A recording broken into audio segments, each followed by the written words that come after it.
This is a download from BFM 89.9, the business station. This is Resource Center on Enterprise, and I'm Lim Soon Heng. Last week, Dr. Raymond Madden, CEO of the Asian Institute of Finance, and I discussed the importance of mentorship and coaching. Today, Dr. Madden will be sharing with us his thoughts on succession planning. The link between last week's interview and this week's interview is that mentorship and coaching are initiatives that are used to grow and develop talent so that there is talent to succeed existing talent. Welcome. Thanks. Good to be back. We should start with this question. Would an organization that practices mentoring and coaching have issues about succession? Well, when you say issues, do you mean challenges around it? I think the answer is probably yes.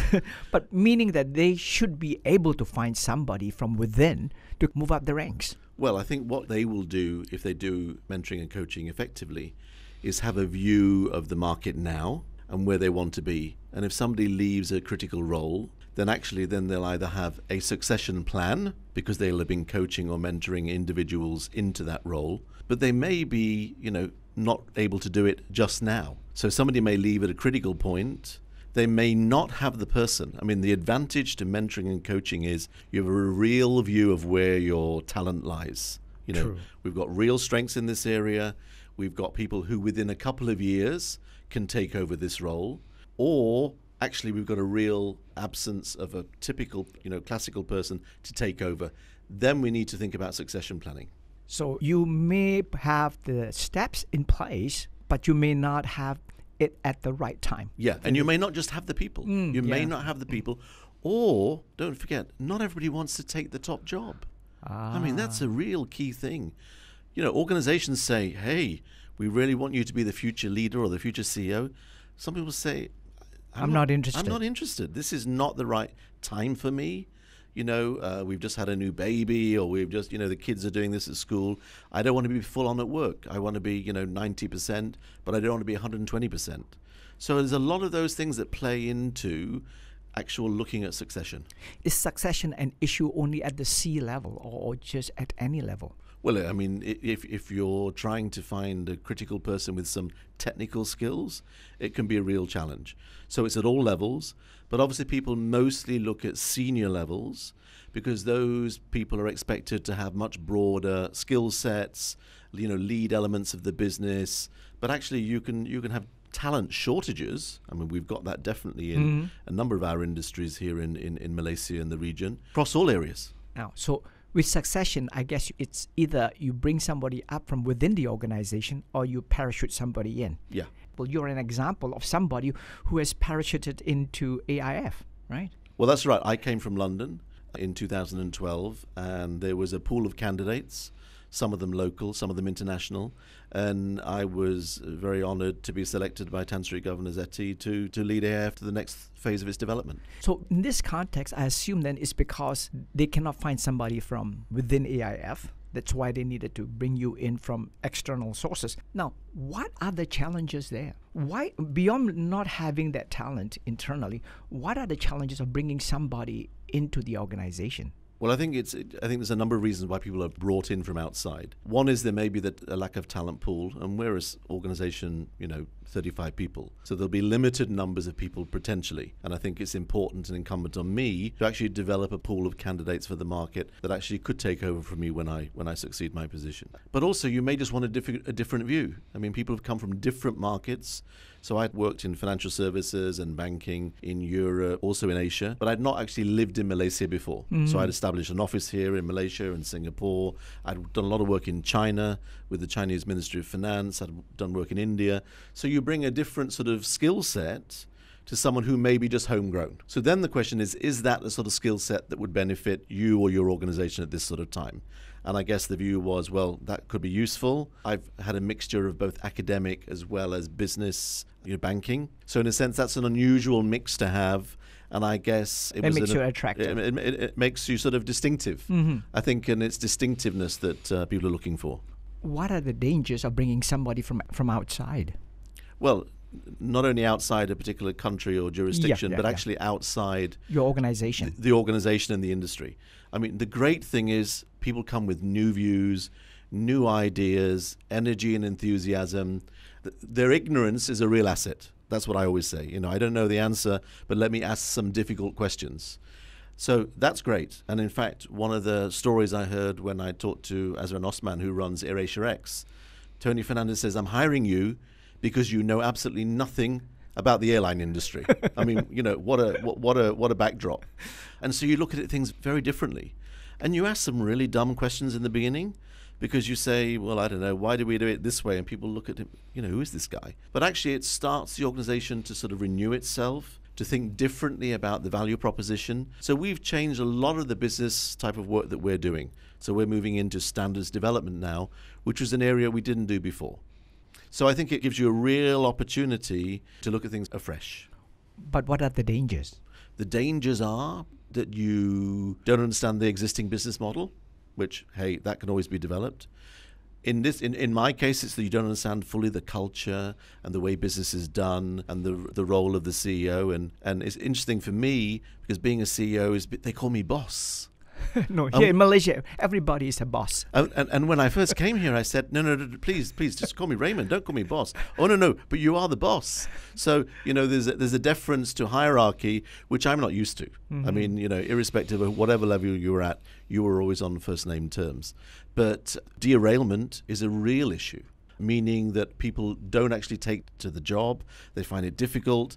They find that the barriers impenetrable. So, you know, not everybody who's parachuted in is a success. Yeah, actually, there are examples of people who don't quite succeed when they move into a new organization. I mean, I'm aware of some where you bring in somebody, there's a total culture change, and in a few years down the road, then you see people exiting the company. That's a danger.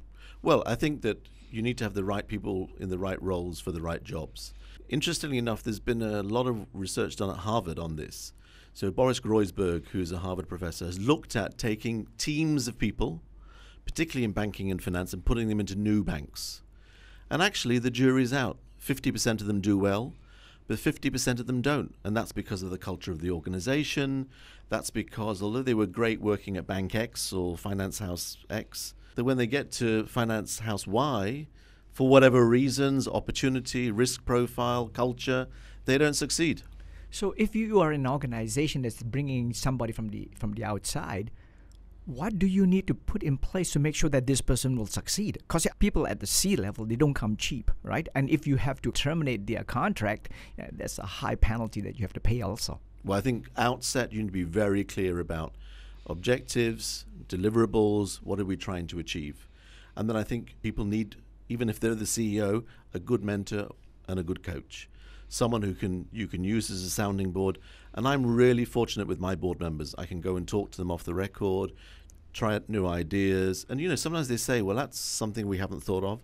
And maybe that's something that we might do in phase 2, but not phase 1. So, you know, it actually gives you a real opportunity to be creative and you get the best minds thrown in. Kind of tying back to what we talked about last week. So this whole mentoring and coaching somebody who is brand new to the organization is a great way of helping that person become acculturated.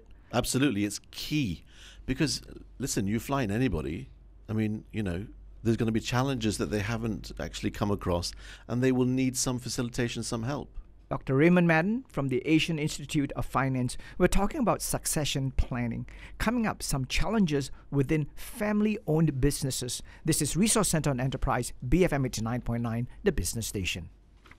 This is Resource Center on Enterprise, and I'm Lim Soon Heng speaking with Dr. Raymond Madden, CEO, Asian Institute of Finance, on succession planning. Now, we can hire from outside, but the other thing is to kind of groom people from internally to kind of take the position. But you have already kind of mentioned that some people might not be interested. They might be interested in being groomed and developed, but they might not be interested in taking upon themselves that responsibility of that C position. So what else can be done within to kind of groom the right person for the job? Well, I think the important thing about succession is to have a number of options. Some of those may be external. We've just spoken about that. But a pool of people internally. Now, the challenge comes when you talk about family businesses. You know, very personal. You know, I want my son or daughter to take over from me. But you may have a number of siblings. And actually, the more siblings, in some ways, the easier it is because you have a bigger talent pool. But is that the right answer? You know, is that the best thing for the business? A good friend of mine, his father runs a very successful chain of restaurants in Hong Kong. Okay. Now, what is typical, and this happens in a lot of Asian countries, is people say, okay, go abroad, study whatever you like, come back and run the business. Okay. This guy was very bright. He studied medicine, and he's now got a very successful medical devices company running away in Hong Kong or whatever. But his father still has the view that he wants him to take over the restaurant business. But he's saying, Dad, I'm a qualified medic now. I'm running a successful business with my wife. We're doing really well. I love you. I love the business. But I can't run a restaurant business. It's just not for me. And that's the real challenge that people face. And then, of course, sibling rivalry can take over, that the younger brother may want to do it and the older brother may not. Or actually, the younger brother may want to do it but actually hasn't got the skill set. So some real challenges that come around from that. And I think it really needs a very adult-type conversation. Within a family, if it's a family-run business, about what business are we moving into and how might we respond. I guess with some family businesses, you can also say, okay, it will end with the founder, because none of the offspring are interested in that business. We'll just end there. It can, and I think that always leads to a disappointment from the owner, from the father figure, that I built this up. And generations have changed. We worked very hard back in the 60s, despite what everybody says. It was hard work. You build up a business and you quite naturally want to pass it on as you do, to your family. And I guess it must be a bit difficult for mom and dad to say, God, the kids, we brought them up, we raised them, and now they're not even interested. But I guess that's the world we live in now. People are much more international. When you send people abroad for education or experiences, they come back with new ideas. So if I were a founder of a company, I'm the patriarch also, none of my offspring is interested in this business, what do I do? Well, then you look outside, or you look within the organization that you've got already. And I think that's important. It doesn't, just because it has your name on the door, you can still keep the name, but you have to let go. It's still a family-run business. It's still owned by the family, but you get someone else to run it. And many organizations, although they find that difficult to do, actually you get very successful businesses. You get, proper trained managers. And I'm not saying people in family businesses are not proper trained, who take a very different perspective on a family-owned business. To some extent, by doing that, then the family no longer really has control over it, has it? Well, that depends on share ownership and other type things. But yeah, that may be the case. Or people want to keep it 51%, and that's fair enough. You own it, you control it in that sense, but you let other people run it. I guess with family businesses that want to become publicly listed, there is greater incentive to find somebody who's professionally trained to take a business to public listing and run it the way it should be run, not like a family business. Well, I don't think it's the issue about family or not. It's the issue about, is this management team, say if you're going for listing, able and competent in the market to convince the market this is the right thing to be done? So financial backers, angels, joint venture partners, they all look to who's sitting at the other side of the table. If that's a family, hey, they're more than happy to do business with them. But if it's a set of professionals who may be family, who maybe not, I think that's what they look for. They look for credibility and capability of the individuals on the other side of the table. Do you have examples of family businesses that have transformed themselves well and essentially brought the right kind of person to take it up to the next level? Well, let me go back to my friend whose father runs this restaurant in Hong Kong. In fact, the challenge is he's still running it. The father is still running it, and the son, this friend of mine, and his wife are sort of constantly avoiding the issue over dinners in the restaurants that they all own. But I think that the father is realizing that he'll bring somebody else in. Actually, what this friend of mine is doing is helping him think that through, helping him think through the skill set that people would like. Introducing people to him. Absolutely. And so it's like, well, this is a friend of a friend. And that is much more manageable. And the father, the patriarch, can understand that. It's my personal reference. It's actually coming from someone else. So you use your network, because his father's never going to put an advert in the press and say, restaurant owner, manager wanted, 36 hours a day, give your life, and you get a standard pay package. So I think that's an opportunity. Another friend of mine, hey, these are all foodie examples, but runs a burger joint actually in Singapore. And what he's done, he's a young guy, he's Generation Y, under 30. Well, probably not actually, 35. And he's given, opportunities for joint ventures or share ownership to some of the entrepreneurs that he wants to bring in, because he knows he can't do it himself. So it's not only a sort of issue for patriarchs and seniors, it's an issue for anyone who's an entrepreneur running a business. How do I grow? How do I get scale? How do I compete? And how do I deliver into the marketplace? At what juncture should people be thinking, or organizations should be thinking about, okay, time to think about succession? They should be thinking about it all the time. Huh. The question is, if you ask Bill Gates when he was running Microsoft, he said, if I take away 7 or 8 people, Microsoft is a very ordinary company. So what is it? And it's the distinctiveness about some of those individuals. So you should be thinking about who are your best individuals in the organization at a range of levels. What happens if one of them leaves tomorrow? What happens if one of them goes to the competitor? Those are serious and real questions that people should be asking themselves.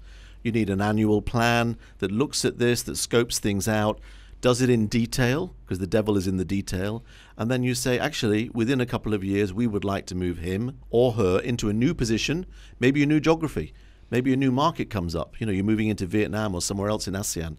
Who speaks Vietnamese? I mean, a simple classic question like that. Then you say, okay, fine, he or she is the right person for the job. In a way, you need to be planting the seeds continuously to make sure that people are hearing the conversation, they are picking up. There are opportunities within, and there are opportunities to kind of grow within the company that I can maybe take over one day.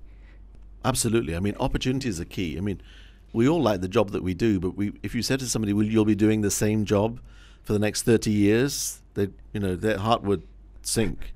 So it's the fact that there's an opportunity that with this organization, irrespective of the size, there are things that we will do. And ASEAN is a huge opportunity for us, and it creates real opportunities. Always a pleasure to talk to you. So what will you be sharing with us next week? Next week, we're going to talk about SMEs. Dr. Raymond Madden, CEO of the Asian Institute of Finance. Join us again next week when we discuss SME communities.